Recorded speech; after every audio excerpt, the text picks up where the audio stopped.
हे गार्जन कुटुंब ब्लॉग. तर आज आहे महाशिवरात्री. तर इकडं कार्यक्रम असतो. ध्रुव हाय या नाही. इकडं आमचा बैलदेशी कार्यक्रम असतो आणि इथं खायला काय एक व्यवस्था असते. चहा नाश्ता पिस्ता असते इथं.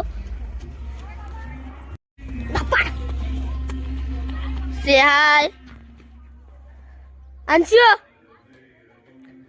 हाय. चला मंदिरात जाता. चल मंदिरात. आज त्याचा पण ब्लॉग आहे. दाखव दाखव दाखव. से हाय काय रे ब्लॉग करतस काय तालपणा करतस. हाय हाय हाय हाय हाय हाय हाय हाय हाय हाय हाय